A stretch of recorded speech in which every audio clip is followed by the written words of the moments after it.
Primero que nada, quiero agradecer por participar de esta charla. Mi nombre es Dana Bala, estudio Administración de Empresas en la sede de Crespo y formo parte de Compromiso Universitario, que le queremos dar la bienvenida a este ciclo de charlas de compromiso virtual. En esta tercera charla del día vamos a hablar sobre el tema Entrepreneur, donde vamos a desarrollar el análisis de la situación actual de los emprendedores y cómo se sigue después del COVID, y nos plantearemos algunos interrogantes como la manera de adaptarnos, herramientas que debemos utilizar, cómo se va a continuar, cómo debemos adaptar nuestro plan de negocio. También vamos a hablar de que si nuestros clientes o el cliente siguen necesitando lo mismo y otros interrogantes más. El disertante a cargo de estas charlas es el señor Juan Carlos Roger. Es doctor en Ciencias Económicas y licenciado en Administración de Empresas de la Universidad Argentina de la Empresa. Antes de comenzar la charla, le quería pedir por favor que cada uno de los participantes ponga su nombre completo para agendarlos y así poder elaborar el certificado que se le dará después. Bueno, muchas gracias y le damos la bienvenida al señor Juan para que demos inicio a la charla.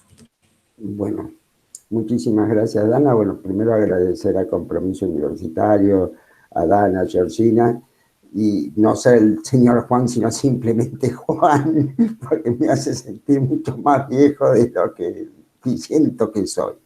No, por favor, gracias a usted. No, muchísimas gracias. Gracias por invitarnos a CELACE y a mí. Ya creo que fueron un par de conferencias y han visto que, bueno, que por lo menos nos gusta hablar. Y el tema que arrancamos hoy es el emprendimiento, ¿no? Entrepreneur. Y con los tiempos que tenemos tampoco podemos dar una clase magistral, que tampoco me interesa, no sirvo para eso, pero sí tirar un par de tips como para saber cómo seguir, cómo arrancar. Lo primero que uno se pregunta es qué es un emprendedor, o de dónde sale un emprendedor. Y el emprendedor sale de dos lados. O sale porque no tiene otra opción, me echaron del trabajo, cobré la indemnización, que hago esta plata e inicio un emprendimiento, un negocio de fotocopiadoras, un kiosquito, una fábrica de choripanes, lo que sea, que no surge por una fuerza interior. Y después están aquellos que les gusta emprender, se enamoran de una idea, de un concepto, de algo, y es más fuerte que ellos. No se bancan una organización formal y necesitan ellos desarrollar ese concepto. Mucha gente también dice, no sé si tengo las características del emprendedor. Generalmente yo digo siempre lo mismo. Lo mejor que se puede hacer es emprender. Más allá de porque yo sea un cabrón y toda mi vida he sido independiente, más allá de profesor universitario y demás, en mi vida profesional, salvo 3 o 4 años después, siempre fui independiente. Lo que yo puedo aconsejarles es que prueben. ¿Por qué? Porque en el peor de los casos, si les va mal, después de 2 años, hicieron un máster en el trabajo, porque tienen que aprender. A mí me pasaba, qué sé yo trabajaba en una empresa y llamaba y decía al abogado, che, ¿ya registraste la marca? Y una cosa mágica que venía y me traían un papel. Cuando vos te pones por tu cuenta y sos emprendedor y emprendés con algo, probablemente eso lo hagas vos. Y vas a aprender cómo es el circuito absolutamente de todo. Entonces, si vos te vas del mercado laboral siendo junior, probablemente a los 2 años digo, bueno, voy a volver a trabajar en relación de dependencia, entres como mínimo como senior, porque esos 2 años son una maestría y de las buenas. ¿Sí? Bien, entonces ahí decimos, bueno, hay 2 tipos de emprendedores, cualquiera sea, nos vamos a dedicar a aquellos que tienen ese empuje, eso de adentro para salir a emprender. Cuando se empieza a hablar de startup en general, se habla de tecnología, de productos de tecnología. Pero hoy en día la startup es un poco, no necesariamente tiene que ser de tecnología, pero sí el proceso es más o menos lo mismo. Hay una necesidad, ¿sí? Hay un satisfactor de esa necesidad y hay un concepto, ¿sí? Yo puedo detectar una necesidad en la gente a partir de la cual yo veo cómo puedo hacer el satisfactor y cómo es el concepto de esa forma de satisfacer esa necesidad, o arranco al revés. Tengo una idea y después veo si esa idea, cómo cuaja en el mercado y a quién puede llegar a satisfacer. Pero todo en el medio siempre hay un concepto. Después, ¿qué es lo que hay que hacer? Simplemente, aunque parezca simple, no lo es, hacer operacionable ese concepto. Transformar ese concepto en un negocio. Claramente, una vez que uno tiene esa idea de negocio y empieza a pensarlo, la tradición nos habla de hacer un plan de negocios. Bueno, en una startup el plan de negocio no funciona, porque yo cuando hago un plan de negocios, hay un montón de cosas que conozco previamente. Ahora, cuando yo me meto en una startup, yo arranco con algo, pero no sé si al final, cuando termino, ese algo que yo tenía, ese concepto que yo tenía, sigue siendo igual o está totalmente cambiado y modificado. Entonces, es decir, aparecieron 2 o 3 herramientas. Yo no voy a usar muchos PowerPoint para no volverlos locos, pero las 2 primeras herramientas que se me ocurren, uso una pestaña, creo que es esta, no sé, vamos a ver, no sé, no. Como verán, mis manejos de la tecnología no son de los mejores, pero bueno, vamos a ver si la puedo compartir ahora. Una ventana, no una pestaña. Perfecto. Se desarrollan, un señor llamado Osterwalder desarrolló un lienzo Canvas para presentar su negocio o cómo se tiene que ir planificando. Y la planificación claramente para él es a través de un gráfico. Esto es gente de diseño muy claro, de que tiene 9 posiciones, de que va por un lado todo lo que es el mercado y por otro lado todo lo que es interno, ¿no? Cuál es socio clave, la actividad clave, los recursos claves, y después por otro lado está el segmento, qué canales, cómo va a ser la relación con mis clientes. Después viene un señor llamado Maureya, que desarrolló, no, para el otro lado, el LEAN, que es más o menos lo mismo, de manera un poco modifica supuestamente para hacerlo más simple, en donde en vez de socio clave propone los problemas, los 3 problemas más importantes, cuáles son las soluciones, aparecen las métricas, y por el otro lado el segmento y habla de la ventaja que es injusta y que, por la cual a nosotros nos va a ir bien y demás, y los modelos de ingresos y egresos que medianamente son conocidos. Les vuelvo a repetir, no los voy a volver loco con PowerPoint y demás, eso está en cualquier bibliografía, pero se utiliza un par de cosas, tips, que son bastante piolas. ¿Quién emprende? Uno solo. Ya la época del llanero solitario no existe más. Uno tiene que buscar alianzas o socios, llamando socio a aquellos que complementen tu trabajo. ¿Qué es lo que yo busco en un socio? La complementación. Si yo soy bueno en el arranque, tengo una buena primera, pero después cuando pongo segunda me achancho y me cuesta. Tengo que buscar una persona al lado que no tenga una buena primera, esa la pongo yo. Que tenga una buena tercera, una velocidad constante. ¿Por qué? Primero porque me complementa y segundo porque es contagio de la vida. Entonces yo lo voy a contagiar a él en el arranque, que le cuesta arrancar, yo arranco por los dos y lo voy a contagiar. Y cuando yo me empiece a chanchar, él va a empezar a empujar. ¿Sí? Pero todo siempre mirando en cuál es el problema, a qué problema apunto yo o quiero solucionar. Voy a encarar el mercado, seguramente, veré cuál de todas las necesidades tiene el cliente. Puede ser una necesidad activa, pasiva, latente, o un giro total del negocio. A ver, ¿cómo podemos ejemplar? Voy al médico. El médico me ve, me revisa y me dice, mire, usted tiene tal problema, tiene que operarse. Es un problema activo, me tengo que operar ya. O me dirán en una semana, en un mes, la podemos programar porque usted se tiene que operar. Puedo tener algo latente, es decir, mira, vos estás perfecto de salud, pero si seguís comiendo como yo y no hago ejercicio, voy a tener problemas. Entonces te traigo una solución a ese problema que vas a tener no ahora, dentro de un tiempo. Puede ser una necesidad, un problema pasivo. Tengo un lunar acá y no me gusta, puedo seguir viviendo toda mi vida con el lunar acá, pero me lo quiero sacar. O quiero dar un giro total del negocio. Hay una nueva visión. No sigamos produciendo con estas máquinas. Máquinas 3D porque desarrollé una nueva máquina 3D, o vamos a hacer la logística a través de drones. No sé, no importa. Y por eso empiezo a buscar eso. Y por otro lado, tengo que una vez que empecé a ver un poco la cosa, decir, ¿a qué mercado voy a ir? ¿Voy al mercado entero? ¿A todo el mercado? ¿Al que ya existe? Tengo que ir con algo muy diferente. Algo que después veremos son las características diferenciales o la ventaja diferencial. Puedo crear un nicho. A mí el nicho que siempre me rompió la cabeza hace 40 años es Macintosh.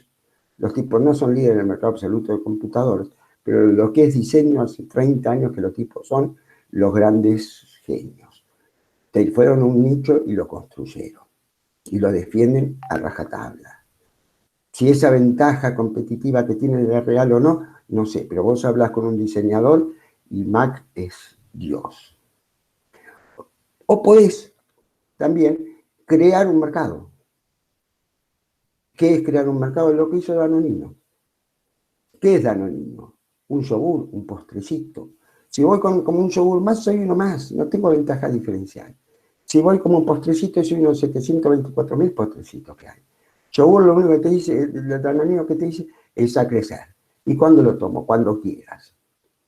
¿Sí? Entonces crean una nueva categoría que es cómalo cuando quiera. En el desayuno, de postre, como helado, como sea. Lo único que te digo es que Danonino vas a crecer. Lástima no haberlo tenido yo porque no me diría 1,66 y me diría 1,80 m. Pero creé un nuevo segmento. Y el otro es clonarlo, que cada vez es más difícil. ¿Qué es clonar? Yo voy a Estados Unidos, veo y los tipos tienen un mercado de tal cosa. Vengo y clono el negocio acá. La transparencia es grande, es imposible. Y lo imposible, pero es muy difícil clonarlo. Pero venir a hacer exactamente lo mismo que se replicó en otros países o en otros mercados. Yo voy a Entre Ríos, vengo de Entre Ríos a Buenos Aires y hago eso. Ahora, ¿cuál es el tamaño de ese mercado? Si hablamos de un mercado tradicionales, estos mercados son más limitados geográficamente. Ahora, si yo trabajo sobre un mercado de tecnología, mi mercado es global, es eterno, es todo el mundo. Nuestros laburos profesionales, ya ustedes se van a recibir, la mayoría supongo son estudiantes. Mi mercado es global. Puedo tener clientes en cualquier lado. Imagínense tecnología. Yo saco una aplicación para paseadores de perros. ¿Sí? ¿Cuál es mi mercado? Es global. Y esta globalización, ahora vamos un poco por las ramas, pero es real, implica un montón de variables. Generaciones diferentes. El otro día estaba escuchando a un adolescente, una centennial, que nos me decía, ustedes los baby boomers usan los emojis literal. Los centennials son muy básicos. Los únicos que usamos bien los emojis somos los centennials. No sé, pero hay todo un mercado diferencial y que se va replicando. Y que ahora, después de la pandemia, te van a aparecer los pandemials, con características y formas diferentes. Va a seguir claramente esta idea de la globalización, pero mercados cada vez más micro, cada vez más personalizados los servicios, hay un cambio energético cada vez más marcado, energías sustentables y cambiantes, pero hay dos características que para mí son fundamentales. Una es la omnipresencia, somos omnipresentes. Yo era muy, muy chiquito cuando el hombre llegó a la luna. Estaba mirándolo por televisión con mi hermano y dijimos, a estos tipos los ven de todo el mundo. Hoy en día nosotros somos omnipresentes. Yo estoy hablando en Belgrano Capital, me están escuchando algunos de ustedes en Paraná, y por ahí algunos se fue a Salta de vacaciones o a Brasil y que sigue de donde sea. Somos omnipresentes. ¿Qué quiere decir? Que nuestros clientes pueden estar en cualquier lado, pero también nuestros socios, nuestras alianzas, también pueden estar en cualquier lado. Ya no busco a mi vecino de enfrente para verlo. Si necesito, busco por Google, necesito a alguien que me desarrolle un algoritmo y me puede aparecer un chino, un brasilero, lo que sea. Es absolutamente omnipresente. Y también tenemos que aprender que tenemos que ser transparentes. Tiene que haber una transparencia. ¿Por qué? Porque las redes y demás nos trasladan, nos hacen absolutamente visibles. Yo ya no puedo ser el tipo que viene y te dice, yo soy uno con mis amigos, soy uno con los padres de mi novia y soy uno con mis jefes. Porque cuando salís con tus amigos y te pones a bailar arriba del parlante, no sé, en zunga, que antes no se enteraba nadie, al otro día cuando vayas a la casa de tu novia, vi la foto tuya. Con lo cual hay dos caminos. O asumirte que a mí me gusta bailar arriba del parlante y lo voy a seguir haciendo, pero ya no lo puedo ocultar. O decir directamente yo ya no lo bailo, porque no quiero que me vean en esto. Pero uno es transparente. Cuando hablo de uno como persona y hablo de uno como empresa, como proyecto. Hablábamos del cliente. Fantástico. Nosotros tenemos un cliente, ¿por qué nosotros tenemos al cliente? Y uno de los errores más graves que puede haber es creer que sabemos lo que el cliente conoce o sabe. Mentira, no tenemos la menor idea. Cuando uno va, tiene que sentarse y escuchar. En mi caso, por una cuestión de ejercicio de la profesión, soy consultor, aprendí a escuchar porque vos vas y tenés que escucharlo, pero tenés que escucharlo con la mente abierta, no con la mente de quiero escuchar para poder venderle este producto o servicio que yo desarrollé, porque a él le interesa. ¿Sí? Entonces, tenés que conocerlo, tenés que hablar con él, tenés que aprender que la verdad no es tuya, la verdad la tiene él. Entonces vos tenés que sentarte y sentarte y hablar y desarrollar con él. Adaptar ese concepto, esa idea que vos tenés a las necesidades puras que tenga esa persona. ¿Sí? Entonces, ¿qué es lo que voy a trabajar o cómo voy a trabajar? Para que esa persona yo le pueda satisfacer esa necesidad, cuando se la satisfago, tengo una ventaja competitiva. Tengo que tener en claro cuál es esa ventaja competitiva. Es sustentable, se puede cambiar. Tarde o temprano, olvídense, o va a ser obsoleta, o me la van a copiar, o se va directamente a transformar en una cosa de usos y costumbre absolutamente común y normal, con lo cual yo permanentemente tengo que estar modificando, cambiando, primero porque lo cambian los gustos en la gente y porque el mercado es incertidumbre, cada vez va a haber más competidores. La única ventaja competitiva que yo puedo tener y que tiene que ver también con las capacidades distintivas mías es la capacidad de crear y rearmar permanentemente. Yo desarrollo una aplicación, habíamos dicho, por ejemplo, que lo habíamos hablado con gente de videojuegos. Yo tengo una idea, tengo un juego, no sé, el que quiera, no sé, X, y le puedo pegar. Ahora, ese juego que yo le pegué, FIFA 94, con el fútbol, la computadora, los jueguitos, qué sé yo, qué sé cuánto, yo se lo voy adaptando y va a llegar el FIFA 2020, 2030, 2050 y va a ser, pero tengo que agregarle más jugadores, relatores, mejor imagen, otros ángulos, lo que sea, pero la idea del negocio sigue siendo lo mismo. El tema es cuál es el paso siguiente. Yo aún saqué un juego fantástico, lo pegamos, ¿y después qué? Hace 5 años, no más, no más, eh, vos ibas caminando por acá, y acá se sacaba a pasear a la pobre perra que teníamos, y a una cuadra se ve que había un árbol, o una esquina, donde podían recoger Pokémones. Y vos veías a gente que te aparecía de todos lados, señores vestidos, mujeres, jóvenes, niños, iban con el celular cazando Pokémon. Hoy, ¿quién está juntando Pokémon? Nadie. Entonces, ese juego que fue global, entró en todos lados, todo el mundo estaba jugando satisfactoriamente y contento con los Pokémon, hoy no existe. Y si cuando yo estaba en la cumbre, en el pico de la ola, con la gente buscando Pokémon, no encontraba con qué seguir, me fui. La pegué una vez y desaparecí.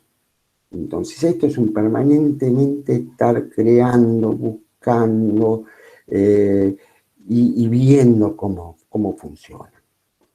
Y empezar a llenar un poco los casilleros en esa hoja grande de Canvas y empezar a llenarlo, ponerlo y demás. ¿Cómo sigue esto después de la pandemia? Esto adelantó todos los tiempos. Esto va a seguir. Ya nos acostumbramos, es decir, a un montón de cosas. De la vida de todos los días aprendimos que yo ya no voy a comprar determinadas cosas, los pido por computadora. Yo tenía un celular muy básico y no tenía nada, ya tengo desde pedido ya Mercado Libre, pago mis cuentas, todo en el celular. Cambió y vino y se quedó. La educación vino y se va a quedar.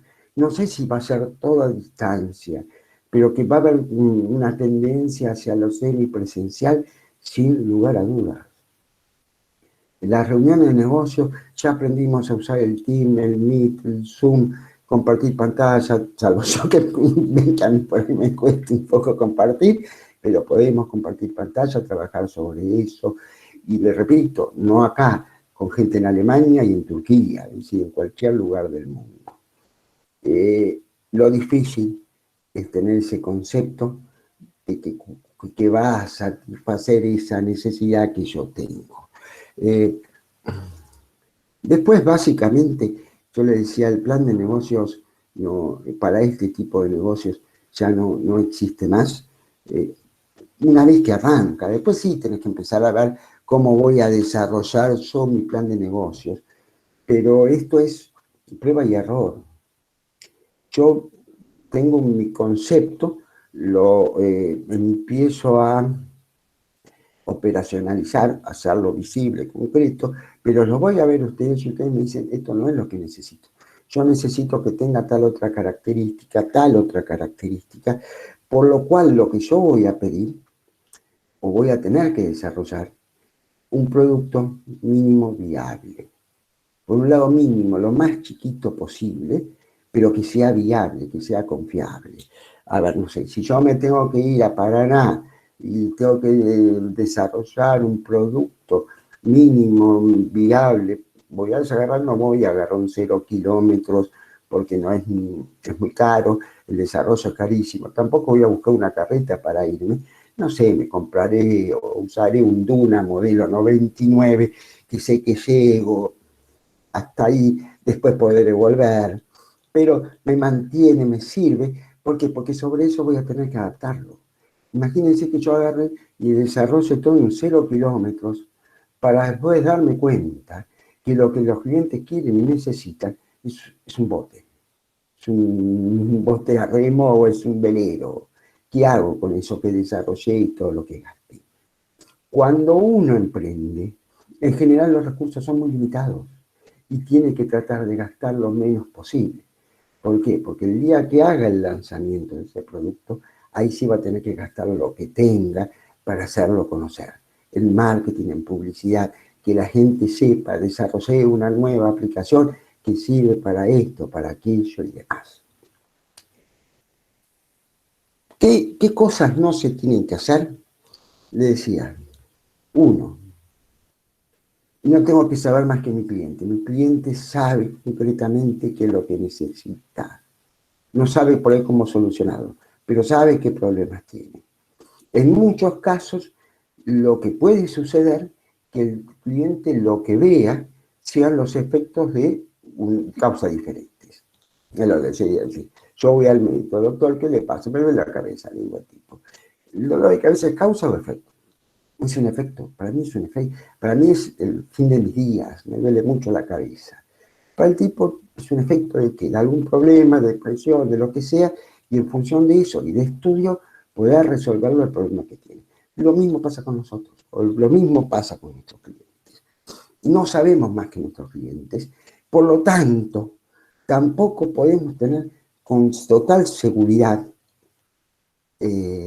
las características físicas de ese producto mínimo viable. Y muchísimo menos saber cuál es el producto o servicio que vamos a ofrecer de última a nuestros clientes. Entonces, vuelvo a repetir, uno tiene que ir muy con la cabeza abierta.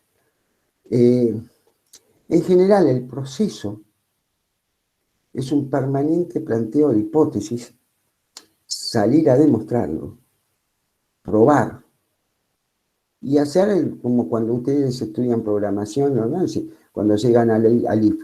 Si es sí, sigo, si es no, vuelvo y soluciono este problema hasta que pueda aceptar o confirmar la hipótesis que tenía de cómo tenía que ser el producto y así permanentemente seguir avanzando.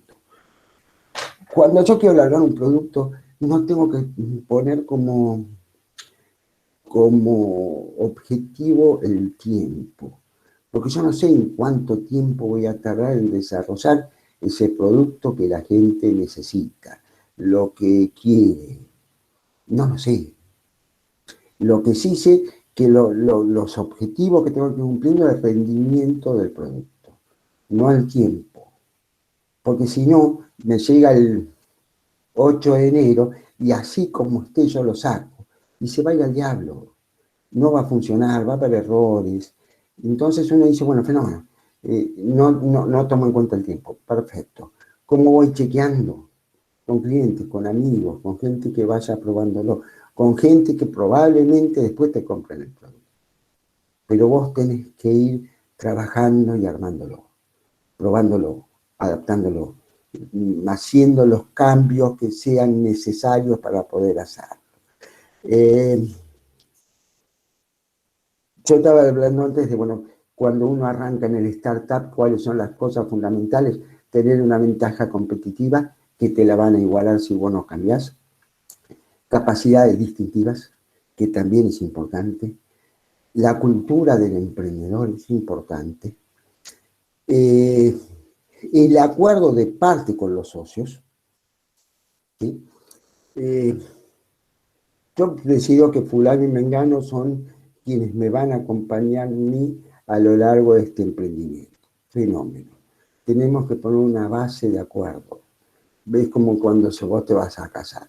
Hay cosas que, bueno, fluyen, pero vamos a tener hijos, no vamos a tener hijos, qué sé yo. Hay cosas que uno tiene, vamos a vivir en Entre Ríos, nos vamos a vivir a Pakistán. Hay cosas que uno tiene que tener más o menos acordado, porque si no, la subsistencia de la sociedad es muy difícil, y en la medida de lo posible tienen que ir y poner por escrito las cosas que acordaron y que vieron. Y lo segundo, lo otro también que es fundamental e importante, busquen la protección legal. Desarrollamos este modelo, registrarlo, patentarlo, cubrite legalmente. En el startup es fundamental poner barreras de entrada, que tenga algo, no sé, la diferenciación de mi producto, tengo la protección legal, patenté la cosa que a mí se me ocurrió desarrollar, protéjanlo. Lo siguiente que uno tiene que pensar es que cuando uno arranca un emprendimiento y dice, bueno, tengo mis dos socios, fulano y mengano me va a hablar, un emprendimiento, y más de este tipo, no es una réplica en escala de una empresa grande. No tengo que pensar en cómo es mi estructura, tengo un gerente administrativo, no, somos lo que somos y vamos a trabajar permanentemente adaptándonos, cambiándonos, y es más, hasta como que todos hacemos un poco de todo y no vamos cambiando un poco, no es que los roles van cambiando en general, bueno, el diseñador es el que diseña, el que vende, vende, pero no son posiciones tan fijas como puede ser una cosa. La estructura se va armando sobre la marcha, sobre el andar. No. Si yo no tengo masa crítica, si mi producto no funciona, no piensen en cómo me voy a estructurar. Va a funcionar, va a funcionar. Lo que sí es fundamental son los procesos. ¿Cómo voy a hacer? ¿Cómo yo hago para que esta aplicación que se me ocurrió esté en todo el mundo y esté funcionando? Tengo que tener procesos, tengo que eso sí funcionar a la perfección. Y también es fundamental, y es un error que se comete muchísimo, no comunicar lo que se aprende. Nos tenemos que sentar y hablar. Yo tengo una reunión con uno de mis clientes, me tiro un par de tips, apenas llego, tengo que sentarme y hablar, explicar, ver qué es lo que tiene, qué es lo que no tiene, cómo me sirve, si no me sirve, cómo lo podemos adaptar. Las reuniones semanales una vez por semana están buenísimas, todo lo que ustedes quieran, pero es sobre la marcha, es el permanente. Es decir, me encontré en la oficina con y hablamos de lo que me planteó las personas o mi cliente. Esto cambia permanentemente. El cambio es permanente. Y yo tengo que estar al toque. Donde me dormí, me hicieron cartera como el cocodrilo. Tengo que estar permanentemente cambiando.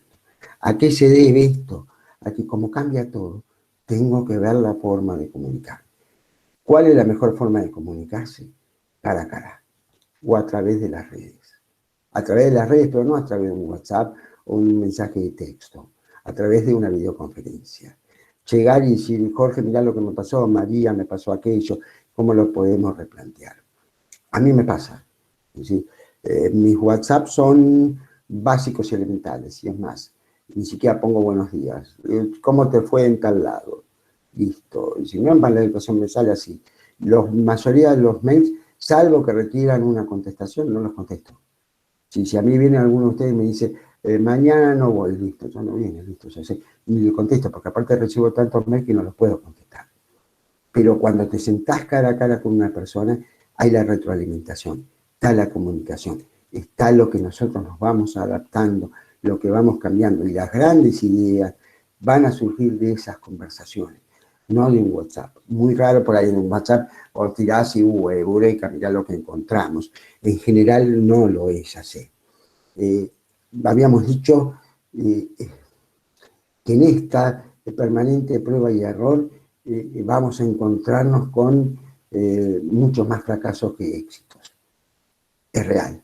Uno aprende también de los fracasos. Ustedes me dirán, o por lo menos yo me podría pensar, si alguna vez salí corriendo, gritando contento, fracasé. No, es frustrante, da bronca, te dan ganas por ahí de romper todo, pero es de lo que vos vas a aprender. De lo que ustedes nunca se van a olvidar es no de las preguntas que contestaron bien en los parciales o en los finales, las que contestaron mal. Mi primer parcial en la facultad fue de economía. El primer parcial que me fue mal, primer año de economía, y me había equivocado en 2 ejercicios y me preguntaban qué era el concepto hedónico y no tenía la menor idea de qué se trataba. Moraleja, de lo que vos te equivocás, aprendés y no te olvidás más. Entonces prueben, equivóquense, porque es es lo que a vos te va a modificar.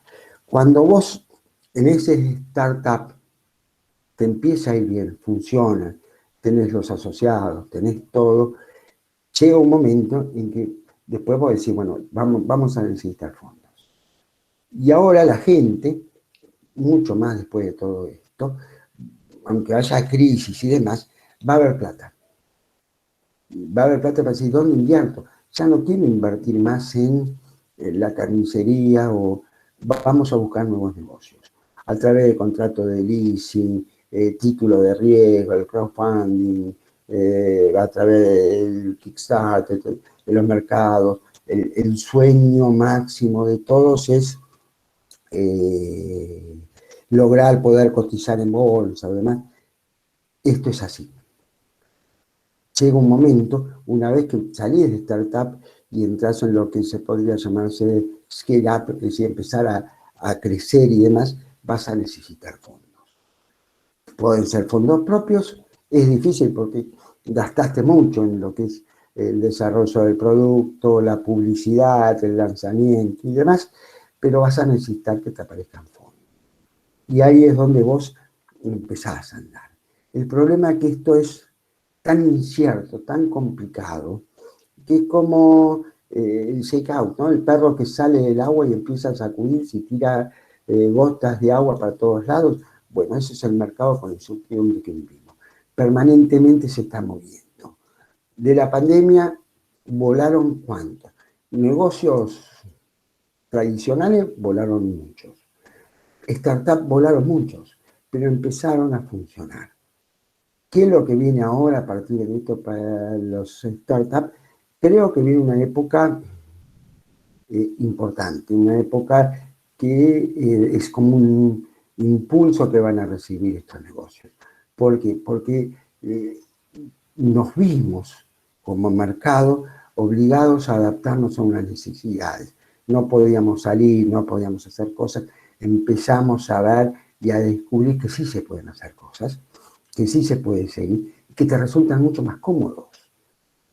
Si se puede acabar la pandemia, pero hay un montón de cosas que lo voy a seguir usando por aplicaciones y demás. Me di cuenta que las reuniones personales son importantes, pero las podemos hacer por alguna de estas plataformas. Me di cuenta que puedo estudiar sin necesidad de ir a la facultad y verlo al profesor. Puedo un millón de herramientas para hacerlo. Y eso da un impulso importante. Y vuelvo a repetir, están todos estos centros de financiación que los pueden apoyar en su momento o en algún momento cuando tengan que pegar el salto. El emprendedor, y con esto más o menos mirando el tiempo, es el principal ingrediente dentro de estos startups. Entonces, cuando yo le digo, hablen con el cliente, véanlo, vayan a buscar fondos, los que van a ir a buscar fondos tienen que ser los emprendedores, tienen que ser esas personas que aman ese proyecto, que lo conocen, que pueden tomar estas decisiones, ¿no? Si, dónde negocio o qué no negocio, tienen que amar esa idea, es parte de su vida, y van a tener también que darse cuenta y aprender a manejar los lenguajes. Si yo soy un emprendedor que saqué una startup totalmente con un algoritmo imposible y tengo que ir a ver a una persona que tiene pocos conocimientos matemáticos, yo no puedo quedarle con el algoritmo y demás. Yo tengo que explicárselo. Pero eso me pasa a mí también cuando yo como consultor de marketing voy a una empresa grande, hablo con profesionales del área y hablamos el mismo idioma. Ahora, si yo voy a una pyme que el tipo está fabricando cinturones y le empiezo a hablar del PKA, el tipo no va a entender nada, yo lo tengo que traducir, ni siquiera lo tengo que decir, son métricas. ¿Cómo medimos el rendimiento? Dana, ¿tu aparición quiere decir algo o...? No, aparecí para mostrar el tiempo nada más. Bueno. Por usted no, porque usted me dijo que le avisé. Sí, no, muchísimas gracias. Bueno, no sé, me escucho si tienen alguna pregunta, algo que quieran saber. que quiera realizar una pregunta puede hacerlo a través del chat o encender su micrófono.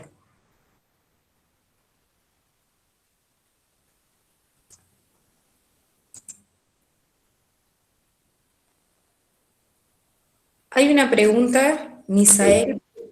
¿Hay algún libro que usted haya leído que nos pueda compartir sobre emprendedurismo? Sí, hay dos. Hay uno de Black, que es de plan de negocios. Hay otro de Osterwalder, que es Canvas, el diseño de Canvas.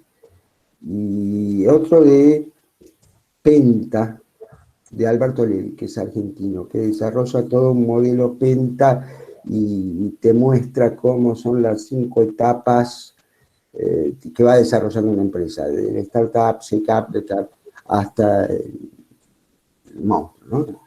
Hasta el unicornio, si quieres. Son los 3 libros que podemos decir que sí. Pero hay más, en internet si buscas hay buenas charlas también.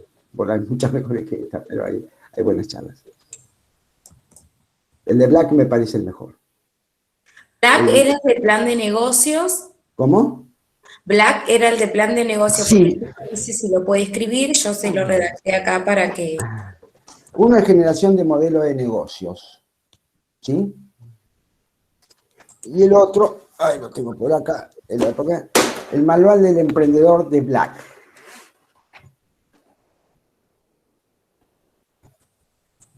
Bueno. Y el otro es Penta, de Alberto Levi. Que se va más allá del emprendedor mismo, sino tiene que ver más con el negocio y demás, pero son complementarios, los 3 son buenos. Y aparte es bueno darle la mano a un profesional argentino, colega y amigo. Sí. Bueno, creo que nadie más tiene una pregunta. Bueno. Bueno, simplemente anímense a emprender, no le tengan miedo a emprender, emprendan. Les repito, es la plataforma de aprendizaje más maravillosa de todas. Después uno puede descubrir que no tengo las capacidades para emprender. Puede ser, pero por lo menos te sacaste una espina, después vas a llegar a determinado momento y decir, ¿por qué nunca lo probé? Anímense y pruébenlo. Y les repito, es la mejor maestría de todos, porque tienen que luchar contra todo. ¿Sí? Bueno. Bueno, muchísimas gracias por participar. Muchísimas gracias a ustedes y muchísimas gracias la verdad por que la muy paciencia. lindo, está bueno este tema de emprender, a mí me gusta mucho. Yo estoy haciendo mi proyecto de tesis y lo quiero abocar a algo de emprender o emprendimientos, así que bueno, hoy estoy en busca de teoría para ver qué es lo que puedo desarrollar porque no tengo bien mi tema, así que me gustaría. Cualquier cosa, si no, mandame y yo no sé, creo que deben tener nuestro mail, o qué sé yo. Avísame y yo mando bibliografía, porque viste que hoy está todo digitalizado. Cualquier cosa que necesites vos o cualquiera de los chicos, a través de Compromiso Universitario me avisan y le hago llegar el material que necesiten, no hay ningún problema. Bueno, muchas gracias a todos por participar. Y bueno, damos por finalizada la charla. Dale, muchísimas gracias a todos, chicos. Chao, muchas gracias. Buen año y hasta luego. Cuídense. Igualmente. Chao, gracias. Chao. Chao, chao.